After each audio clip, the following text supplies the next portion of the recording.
Hello again, everyone. I'm Ryan. Welcome to Living the Mystery with Encountering Ministries.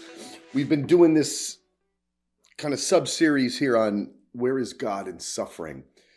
And I'm going to be taking some highlights and points from the book I wrote. I wrote this book. It's called Imperfectly Perfect, Uncovering the Hidden Hand of God.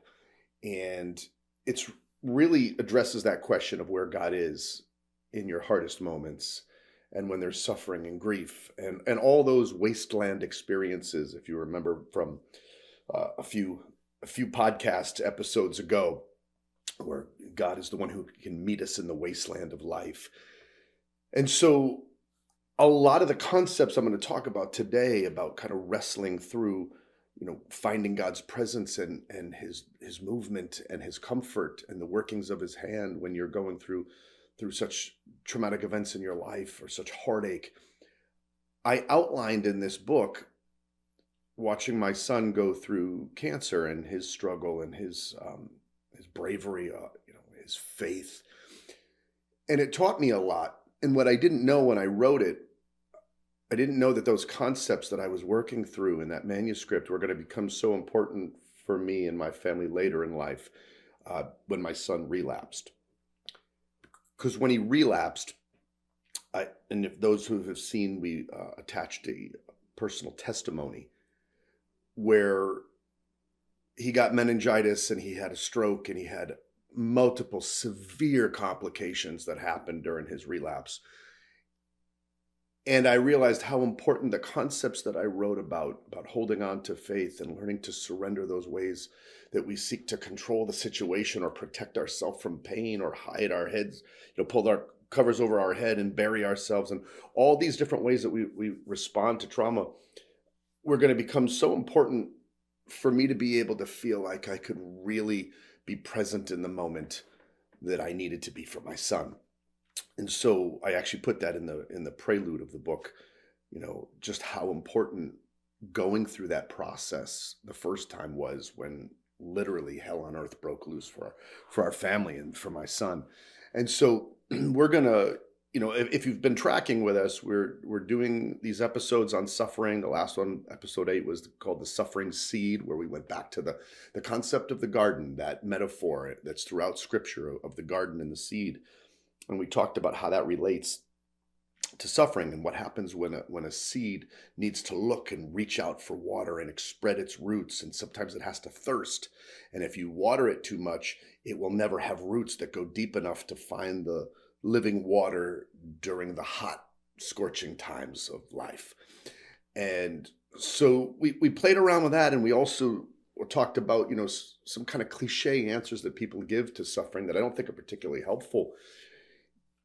I also put out that video of Luke's testimony and that Stand When You Can't Stand video that speech that I gave to Springfield College when I was a coach there at the football team. And so picking up on that and kind of moving forward with the concepts, I hope that this episode is particularly helpful for you in finding God when you need him the most, rather than assuming he's abandoned us and just letting go. There's a quote from the book that I want to highlight here. It's on page 18 of the book, and it's something I used to say in pastoral care and counseling all the time.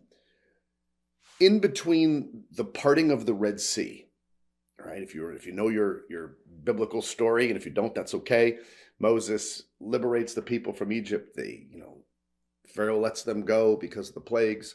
But then they're being chased and they reach the Red Sea, and Moses parts the Red Sea. And so it's this great moment of liberation, right? And for us in this new covenant in Christ, we think of the first time that it felt like the seas parted for us and salvation came to us and we experienced and encountered salvation, right? But between that moment and the arrival at the promised land, which for us, the ultimate promised land is paradise, right? There's a long road that Israel has to walk through the desert. And I think there's so much truth in that concept. We come to Christ, and I've spoke a lot about this now, where we just assume that everything's going to be roses, right? And everything's going to be just joy and There's no struggles now. And when you first experience and encounter salvation, your life just seems like it's just buzzing with joy. And we don't expect that the desert's about to come, that the hard road's going to come. And so anybody who's been, and everybody's been through suffering in their own way, but anybody who's been through some real trauma in life knows that feeling, especially if you're a believer, right? Where you say, Lord, I didn't expect this. But again, in between the parting of the Red Sea and the promised land is a long, hard road through the desert, through the wasteland. But God meets us there. And if we're open to it, if we don't assume he's abandoned us, if we don't get so caught up in the question of why that we never get to the question of who. And what I mean by that is we get so caught up in why did you let this happen, God, that we forget that he is the one who we need the most in that moment. And so we have to retrain our minds a bit, right? Because there are amazing opportunities. And if you know that story in Exodus, as they're going through the desert, right? That's where manna, right? Bread from heaven falls down to nourish them. When they feel like they're dying of thirst, water gushes from a stone. There are little miracles that can happen along the way in the desert wastelands of our life if we're open to them and if we're willing to trust God in that moment, even when it hurts and even when we don't understand. But it's just I think just such an important reset in our understanding of not only who God is, but who we are in that moment to God. There are great opportunities. And yes, our spiritual resolve is going to be tested, but there are amazing moments that can reach us even in the desert. It's not all just going to happen in the promised land. There are miracles of the kingdom of God that will break through here and now, like we've been talking about. And so I want to take you to John chapter 16, right? Jesus, in verse 31, Jesus answers them and he says, do you now believe? Behold, the hour is coming, indeed it has come, when you will be scattered, each to his own home, and will leave me alone. Yet I am not alone, for the Father is with me. I have said these things to you, that in me you may have peace. In the world you will have tribulation, but take heart. And that really means take courage, okay? I have overcome the world. Note, right? He says he's telling them about this so that they might have peace during their tribulation. And what an odd comment, right? You're going to leave me alone. You're going to be scattered, right? Tribulation is coming. Okay. Things are about to get rough. And I'm telling you this so that you have peace. Why would telling us that bad things are happening and suffering is going to come, right? And you're going to leave me alone, right? And you're going to be scattered. Why would that bring them peace? Their peace is in him, right? He even says, right? So that in me you may have peace. And then he's telling them that they're going to be removed from him. And he's saying this to them so that they still have peace in him. Why? How do we wrap our minds around that? It seems like an odd thing to say.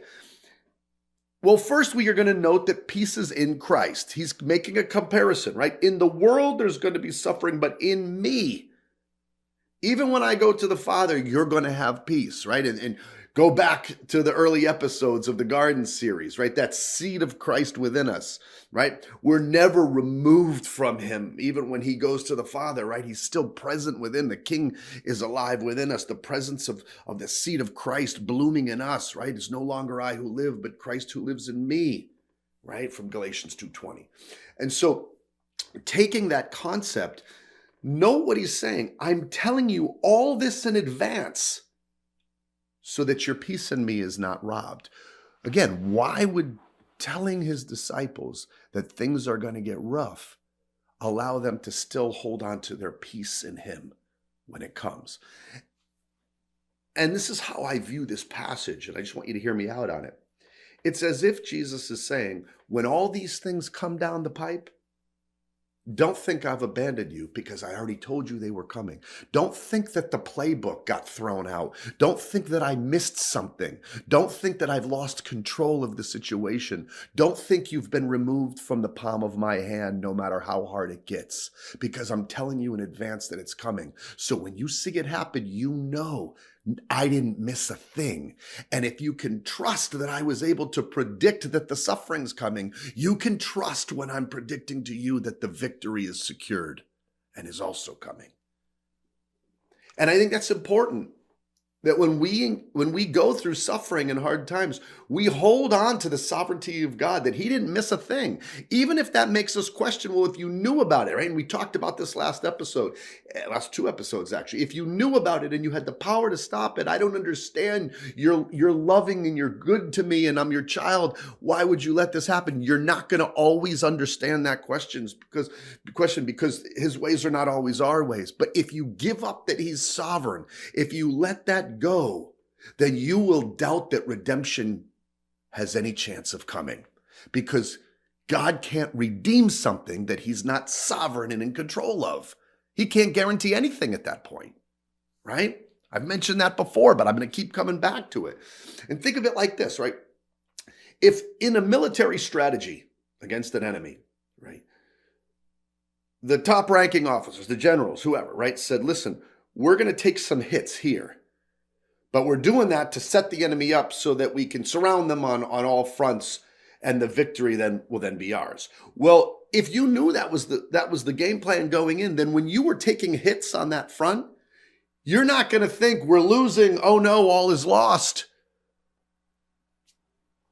You're not going to think the playbook's been scrapped. You're not going to think that we missed something. You're going to still be able to be confident, because you know it's still in the plan. You know that the plan of redemption is still being worked out. And that's, I think that's paramount to the way that we have to understand suffering in our time, is that God doesn't miss a beat, right? He doesn't miss a beat. And because it's like that Romans 8 passage, right? We know that all things work for good for those who love the Lord and who are called according to his purposes. And then he goes on to talk about being conformed to the image of Christ, right? That Christ might be the first among brothers, saying that we're going to be justified and glorified. We know that whatever we endure has not thrown God off. And I think it's important that we start there.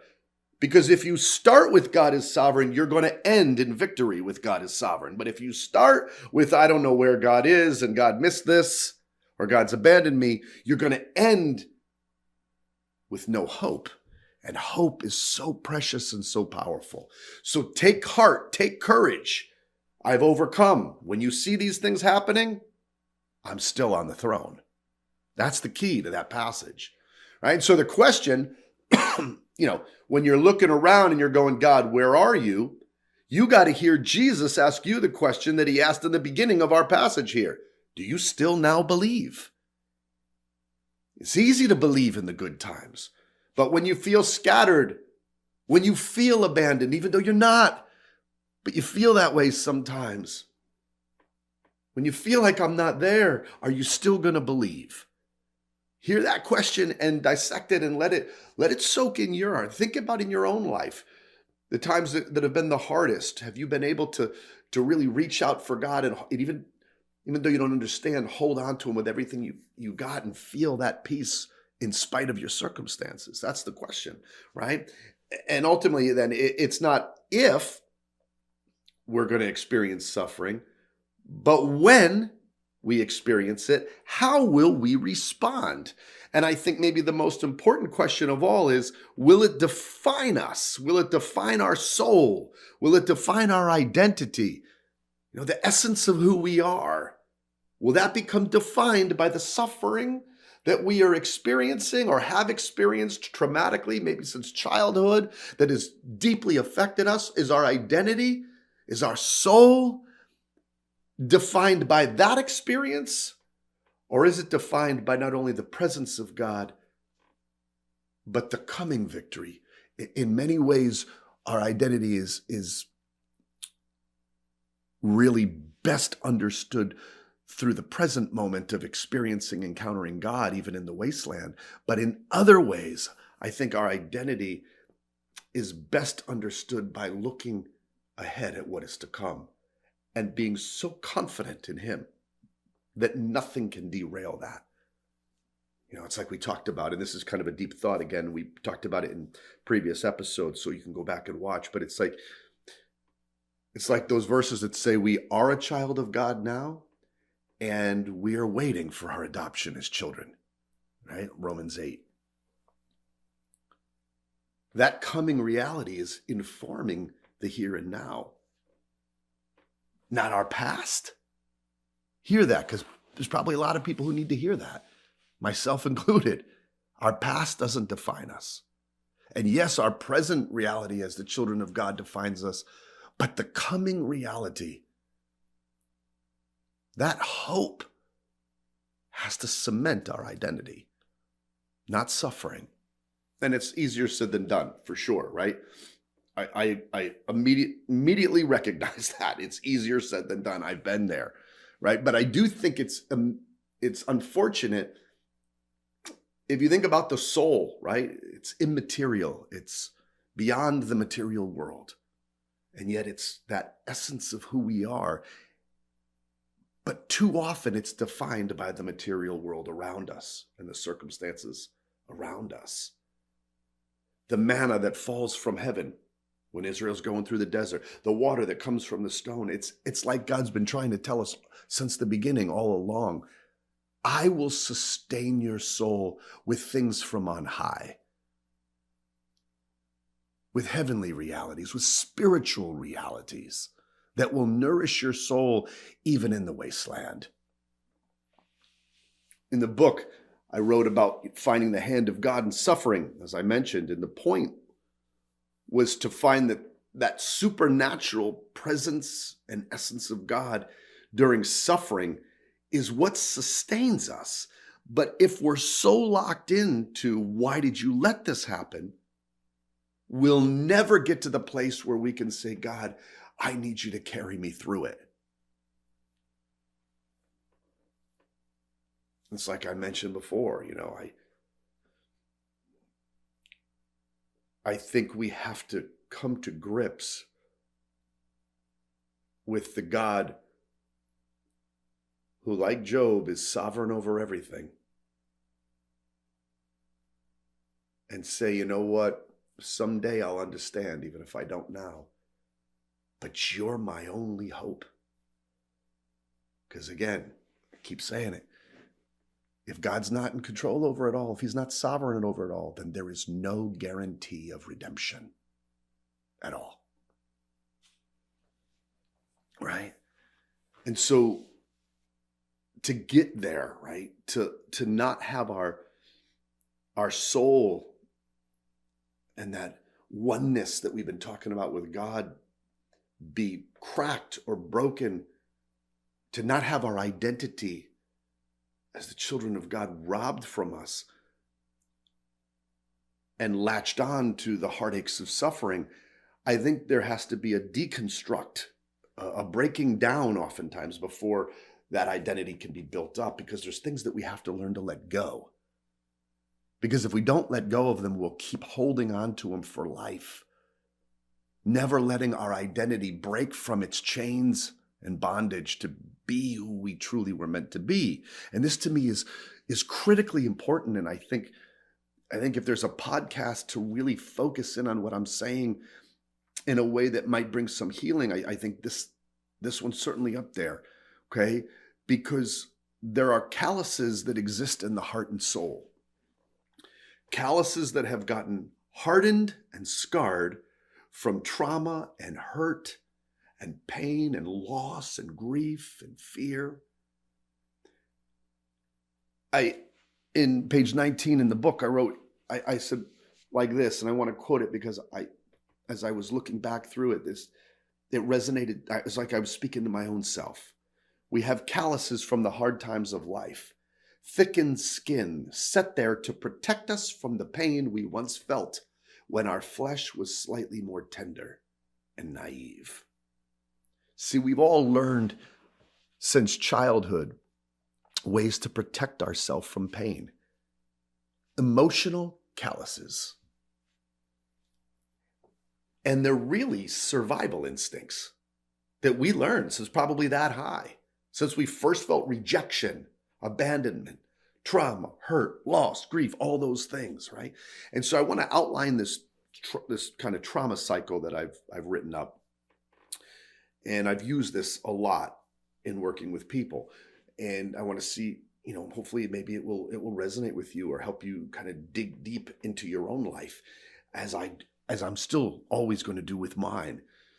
We have pain, all right, which represents some trauma in life, and we all have it at different levels, okay? But we all have it.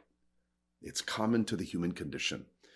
And that pain produces insecurities, inferiorities, and inadequacies. We'll call them the in crowd. That's what my father used to call them, okay? And I think we have to define those terms because I think they're really important. I think the word insecurity gets used a little bit off, a little bit wrong in our modern culture. Maybe it's not wrong, but just different than the original intent of the root word. So if I was to say, for example, oh, that person's so insecure, most people would think I meant they have a self-esteem issue. They don't have a value for themselves. That's inferiority, right? When I picked out a diamond engagement ring for my wife, the jeweler held up 2 rings and said, this ring is inferior to this one because of its cut, color, carat, and clarity. I think I got it. You can throw in the comments if I'm wrong, but I think that's it, right? And so inferiority is this sense that who I am, my sense of being, the who question, right, is less than others. Inadequacy is not so much about being as it is doing, right? I don't think I can do certain things well. I doubt my abilities. I like who I am at the core, but I don't think I do things as well as others. So for instance, if there's a flathead screw and I have a Phillips head screwdriver, the screwdriver is inadequate for the task, okay?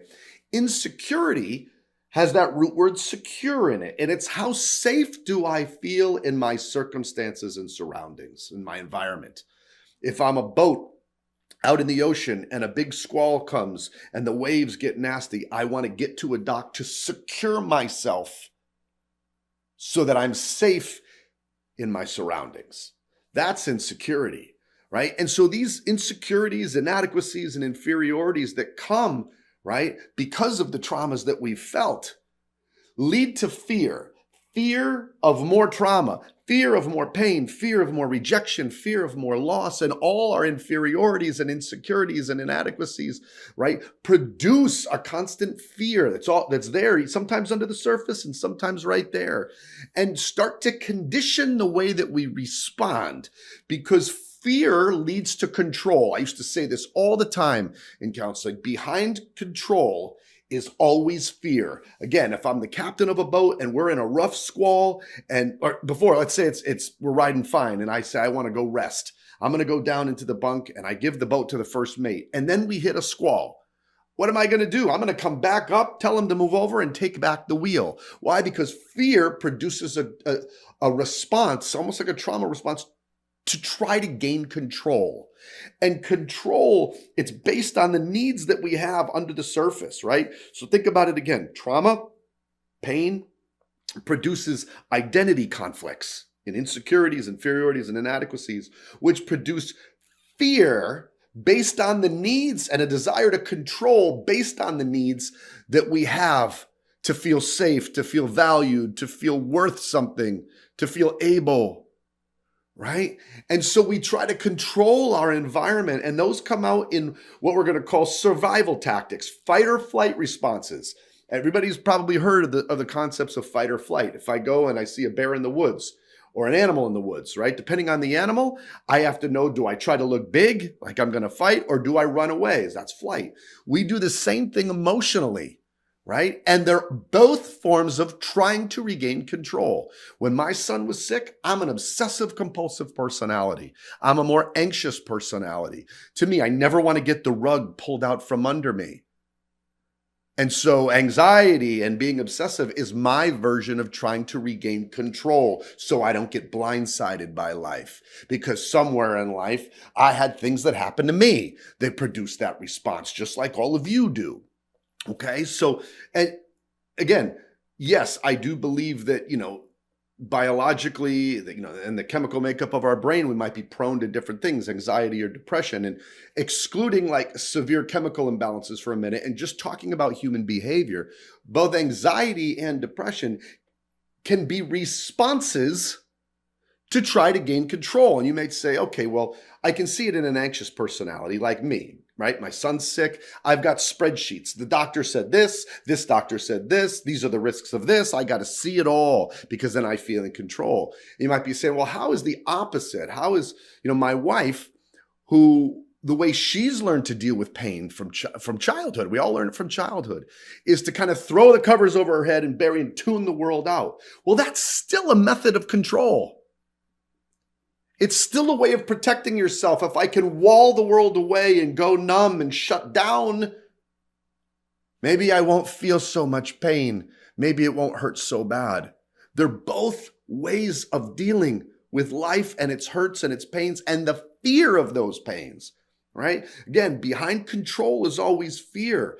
And behind these fight or flight reactions, right? Anger, right? Rage. Behind that is always pain. You can take this to the bank. That's the trauma cycle we've learned since we were young. And people are unable to grow and change certain outcomes, right? Certain behaviors, because it's still linked to a survival response. As soon as they smell it coming or see it coming, any chance of pain or rejection, that's a huge one. Abandonment, a huge one, right? As soon as they see any chance of it, they go into that fight or flight. I'm going to push people away, all right? Or I'm going to get really dominant and aggressive and control them and so that I don't ever get stung. Right? It's all linked back to this initial pain and the ways we've learned to deal with it in life. The needs that we have that we think by controlling the situation, either by tuning it out or by holding it so tight that we can't let go. Both of those have been conditioned since childhood to deal with pain and the fear of pain. And if you find yourself continually repeating the same narrative that you're trying so desperately to break free from, and you're like, how do I always end up in the same place? How come I always have this same response? Why do I do these things that I'm trying to, break free from because they're not bringing me the results I'm truly wanting inside? You have to see how those responses and those survival tactics are meeting a short-term need in the moment, right? In the fear of the moment. If you find what need they're meeting, you'll be able to see it for what it truly is and have the ability to unplug it. It's all about trying to regain control of a situation that reminds us of an earlier situation where we had no control. And it works in the short term. It may get us through the moment, but it bites us in the backside in the long term. It robs us of our identity and our vision for life, and we find ourselves unable to be the person that we want to be or that we feel called to be because we're too defined in ways subconsciously we don't even often realize by our suffering, by our heartache, by our pain. And over time, this is what I used to say, and I wrote about this extensively in the book, over time, our quest for control ends up controlling us. And the chains that bind our soul, yes, they come from suffering. But over time, we start to realize that we often shackled ourselves because we were unable to let go, unable to move forward, and have conditioned ourselves so deeply to respond based on an identity that's been hijacked by pain and suffering. And so, let me give you some examples of this, right? Because we end up becoming like self-fulfilling prophecies. The things that we think could happen, we often take roads that lead us right there. It's a wild concept. We could do a whole podcast on that, right? But people who want to be loved, oftentimes, if they so desperately want to be loved, but they haven't been shown it, and so there's an insecurity or an inferiority there, right? They'll often push people away at the minute something goes wrong because the fear of rejection is rattling their identity, right? And they'll say, and then they'll build up such walls that people end up leaving, and they say, oh, I knew I was going to be rejected. It's a self-fulfilling prophecy. People who strive for success, but they quit when it gets tough because they always think they're going to fail. Self-fulfilling prophecy. People who want peace, but are unable to control their anger because their anger, which they think gives them control of a situation, is now controlling them. That's that turn that we talked about, right? And as soon as they see that the peace they so desperately want inside isn't going to come as easy as they hoped for, they respond to something that's all too familiar and shackle the chains back on themselves, right? I taught this one time. I've taught it multiple times, but I can remember one time specifically, and there was a woman, she must have been, I think she was about 81 years old, and she came to me and she said, Pastor Ryan, I really understood what you were saying. And she said, my father abandoned me when I was young, and I've been chasing him my whole life. Every relationship I had with a man was in some way connected to trying to trace down my father and fill that love that abandoned me. And I just had it so ingrained in me that this was always going to happen. You know, if my father could do it, anybody could do it. So every time something went wrong, I put up walls and I pushed people away. And I never forget it. She looked at me and she said, and she was starting to kind of break up a little bit. And it was a really tender but sad moment. And she said, I'm 81 years old. All I've ever wanted was to be loved, and I'm alone. And that's that trauma response, right? But the question that I want to raise for today, right, that I think we have to look at, because it ties to what God is doing in these moments, right? If the enemy can use our suffering against us, if he can use it to rob our identity, what can God do to flip the script? Where is God moving in suffering? And this is why it's so critical that, one, we don't take his sovereignty over the situation away and assume he's uninvolved. You have to stand on the fact that he's sovereign, because, again, let's say it one more time, you can't redeem something you're not sovereign over. There's no guarantee at that point. All right? What can God do with it? That God who meets us in the wasteland. And let's jump to that Romans 8 passage that I read earlier. And I want you to hear it now after wrestling with what we've been talking about here. Romans 8:28. We know that for those who love God, all things work together for good for those who are called according to his purpose. For those he foreknew, he also predestined to be conformed to the image of his Son, in order that he might be the firstborn among many brothers. And those he predestined, he also called. Those whom he called, he justified. And those whom he justified, he also glorified. What then shall we say to these things? If God is for us, who can be against us? We read this passage, I can't remember now on the top of my head if it was last episode or the one before, but in this suffering series. But I wanted to add verse 31 there. What can we say to these things? If God is for us, who can be against us? No matter how hard the moment is, right? Go back to 28. Verse 28, God can use all things to accomplish his purposes in you, to bring your identity forth. But the key is, if God is for us, who can be against us? We must hold on to the fact, no matter what we see around us, that God is for us, even when we don't understand. And you will never do that if you don't start with he's sovereign and I trust you, even when my eyes betray me. Very important, because if we embrace that, a redemption of identity can occur. And I want to bring up that chart again. And this time I'm adding God's redemptive thread through it, right? Our pain and our trauma, we're going to hold the fact that God is sovereign over it. He didn't miss a thing, and he has all the power to change it. Okay? I'm starting there. Even if I didn't get what I wanted, even if I experienced loss, even if a loved one, anything, whatever it is, I'm not going to let that go. And now that can breed in me, if God can use it, if he's sovereign over it, he can use it. He can use it to shape me and mold me and bring forth a destiny for me. And so I start with that premise, and now my insecurities and my inferiorities and my inadequacies, my identity issues are going to be replaced with the identity of Christ in me, right? I've been crucified with Christ. It is no longer I who live, but Christ who lives in me. We're gonna claim that as the central kind of statement for our identity. I don't have to be bound and identified by the suffering. I'm identified by the fact that God is sovereign and he loves me and I am his child. And because of that, I have worth.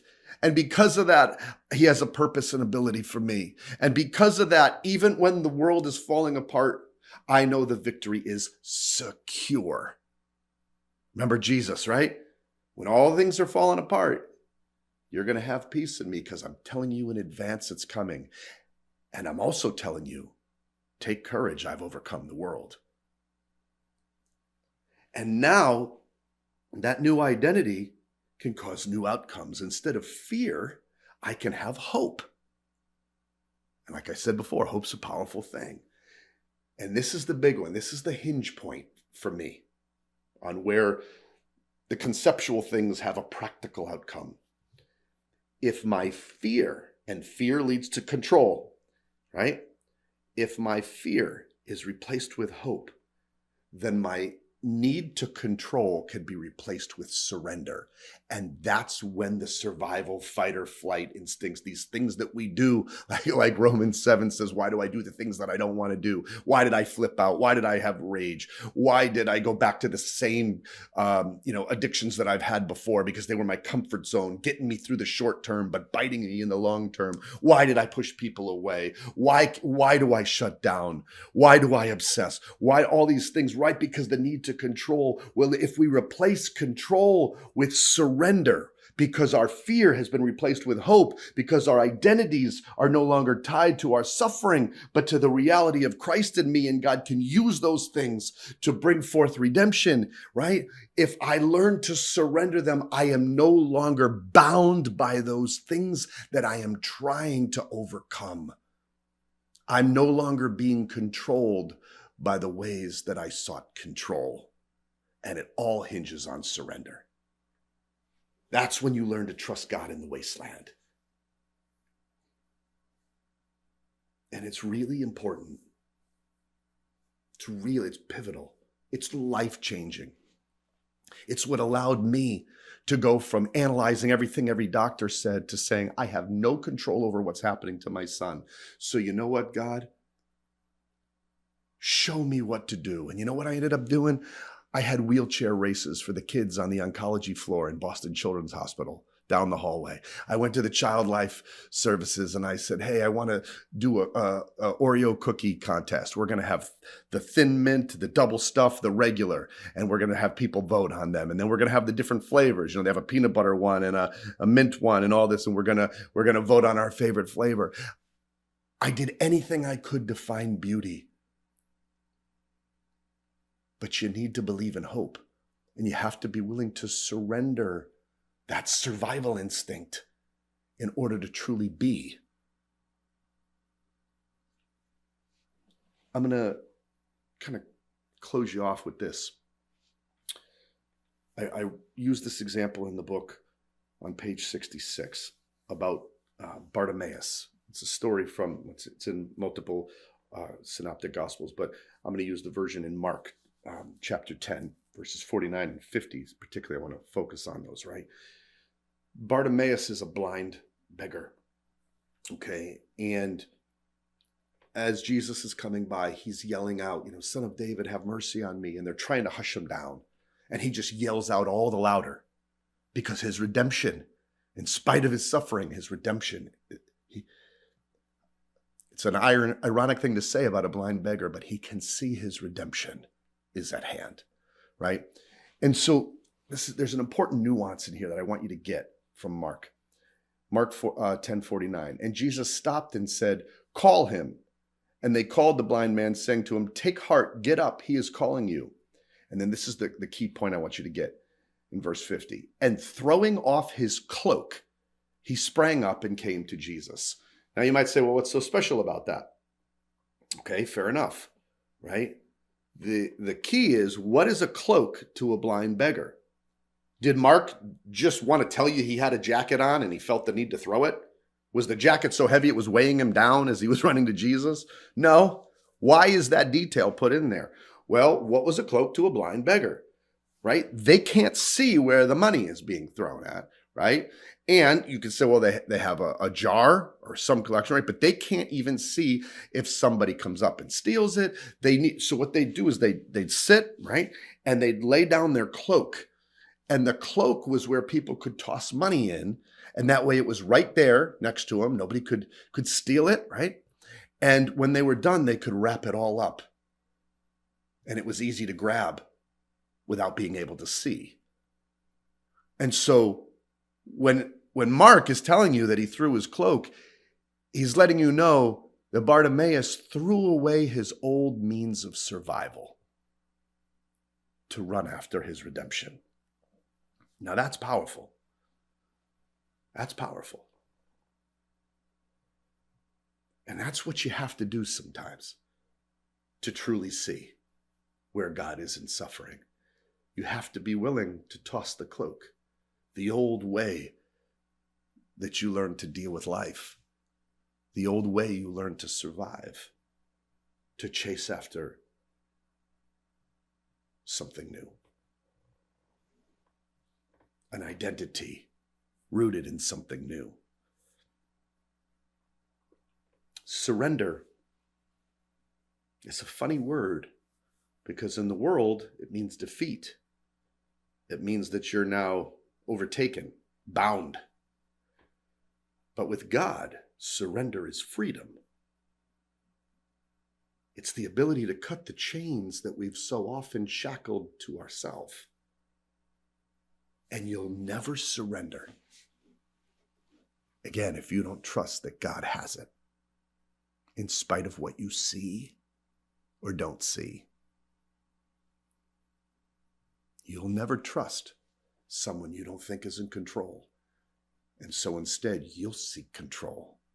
And those ways you seek it will end up controlling you. That's the ticket. That's the key. It's an active, not a passive surrender. It's one that leads to freedom and not defeat. Because at that point, when you surrender it, we can stop trying to control and stop trying to control God and truly be. Our identity and our actions are at that point free from the chains. Surrender is freedom. That's the mystery of living in the sovereignty of God. Live the mystery, everyone.